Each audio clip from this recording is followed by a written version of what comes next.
nothing else at all.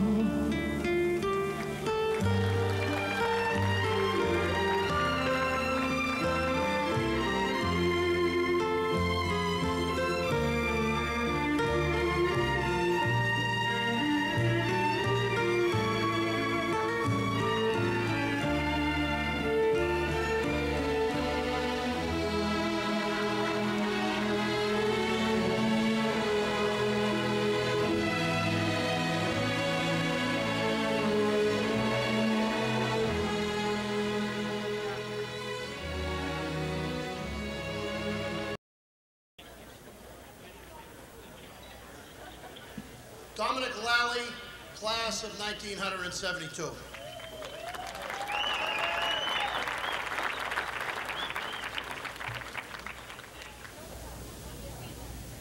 Dominic Lalli was introduced to football by a call he received from John Barbady, and thereupon entered the football program of Watertown High School in his sophomore year. Just 3 years later, Dom was to receive an athletic scholarship for football to Boston University. Dominic grew up in the east end of Watertown. He was an outstanding athlete, football player, and track man. As a track man, his top shot put throw was over 47 feet, and as a discus thrower, he threw the disc a stellar 144 feet. At Watertown High School, he was a most valuable player in football, an all-scholastic defensive end, the starter in the 1972 Harry Aganis All-Star game at that position. He also was a blocking back who opened up space for some of the best running backs ever to have graced Victory Field, Silvio Dorico, Richard Marle, and Eddie Kasabian. A capstone moment to Dom's career as a high school player came in the 1971 Thanksgiving game when the Raiders beat Belmont 28-6, and the Watertown press reported that Dominic Lalli, the senior blocking back, turned in his finest effort at the high school, a solid performer on defense. He was the offensive workhorse who enabled WHS runners to pick up considerable yardage with his crunching blocks, clearing the way into the end zone. At Boston University, he became a starter midway through his sophomore year and was consistently among the leaders in tackles. He was named to the All-Yankee Conference second team, part of a defensive wall at Boston University that allowed just 12 points in that season, his junior year. For his accomplishments as a sophomore and junior, he was named as co-captain of the Terrier football team as a senior. I was the offensive line coach at UNH at the time, University of New Hampshire, and I can tell you that we focused our offensive running game plan on how the hell we were going to block Dominic Lalli, because he was really tough to block. Dom led the team, was leading the team in tackles in his senior year, was projected as a first-team all-conference performer when he severely injured his knee and his football season was curtailed. But he had always had an interest in weightlifting, and he continued that weightlifting after college and as an adult. In 1982, he won the Massachusetts State Bench Press Championship, was third in the New England competition. He won the state championship again in 1990. He developed an interest in bodybuilding and won or placed in 9 all-natural bodybuilding conference championships in the late 1980s and early 1990s, including multiple turns as Mr. Massachusetts, Mr. Southern New England, and even in 1990, Mr. USA in the tall men's division. He now is principal at Xaverian High School, but he has also taken time to be involved in many community activities, involved in Watertown youth sports from Pop Warner football to Little League, and has served for a decade as a youth minister at St. Jerome's Church in Arlington, where he has organized youth activities and counseled youngsters. He was one of the toughest college football players that I ever coached against. Watertown Hall of Famer Dominic Lalli, class of 1972.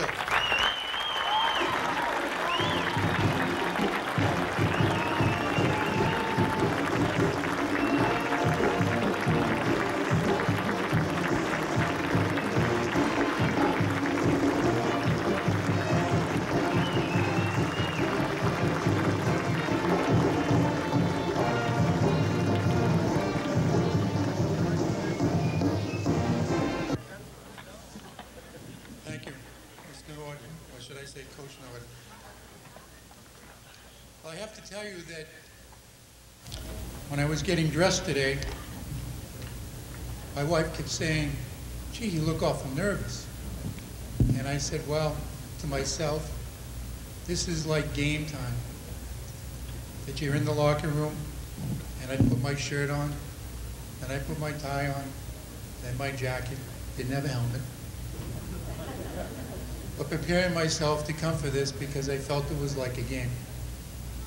And I was nervous, and I am nervous now because it's not like coming to the podium in school where I have 700 students and faculty, and you can stand up there and just say what you have to say.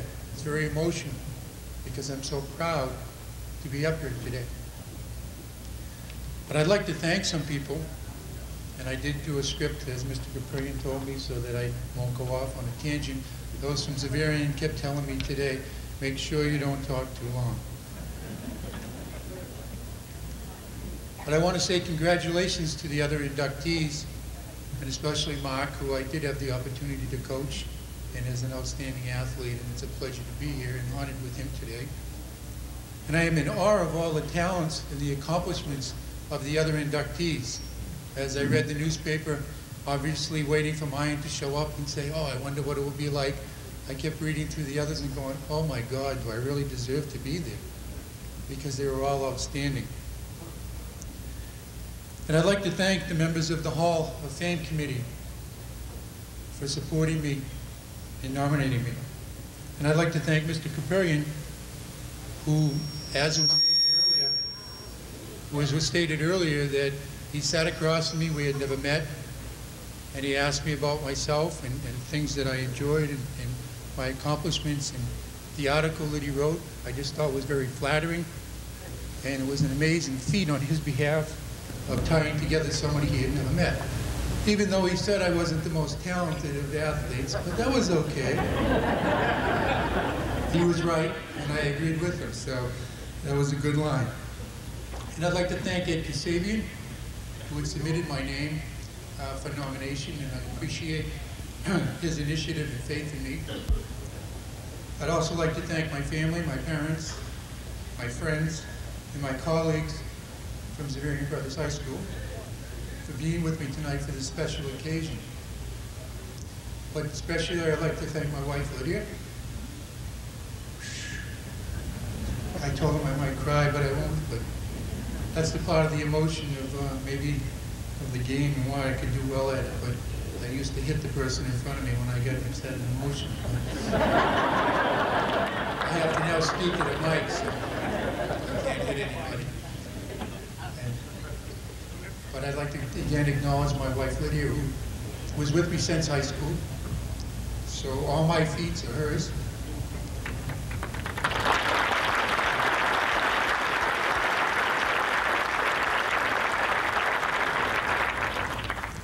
I'd also like to thank all my coaches in track. I'm not going to list them, Mark. In football, I don't remember them all.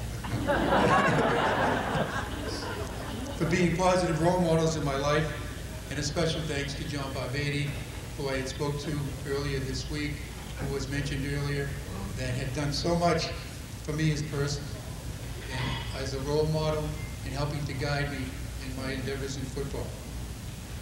And a special thanks to a man that you may know and have heard of. He was the deceased, Jim Lee Hunt, who had taught me what the game of football could be all about, that it wasn't always work, that it could be fun. I'd especially like to pay tribute and thanks to my teammates of the class of '71. Without a doubt, I wouldn't be here tonight if it wasn't for them. Their talents, dedication, and enthusiasm brought Watertown football back to the level of being one of the best programs in the state. I am honored and humbled to be recognized in such an outstanding group of fierce competitors. We only lost 3 games by 20 points that year. We really didn't know how to win. If we did, we probably would have gone undefeated. There were 5 players who went on to be captains, at least 5, and a large number of them went on to play in college teams. In the track team, I was only second best to my friend Michael St. Toyin. He always outthrew me by a couple of inches, but it wasn't until Coach Flecker said to us that he would give us $25 a piece if we threw over 140 feet so that we could take our girlfriends out for dinner. So that means we both threw over 140 feet. A little incentive. I was well prepared when I entered Boston University, and it was that I was not a superstar. I wasn't the most talented, but I was prepared. And I was taught hard work and a disciplined attitude would get me ahead. And I was always proud to say I was from Watertown. And I appreciate Mr. Norton, Coach Norton's comments about my time at Boston University. The two big moments that I'll always remember is that we beat Harvard with my good friend Joe Antonellis on the team. He was the one holding me up in the picture when I scored my first and only touchdown here at Watertown. And then we lost to my good friend Michael Santoyan, who played in Northeastern, which was a disappointing moment in my life. He doesn't let me forget that. And I love to compete, and that's why I entered into the world of weightlifting and bodybuilding. And it was really my family, my son Daniel, my daughter Vicky, my wife again, and my dog Liz, and my cat Lisa.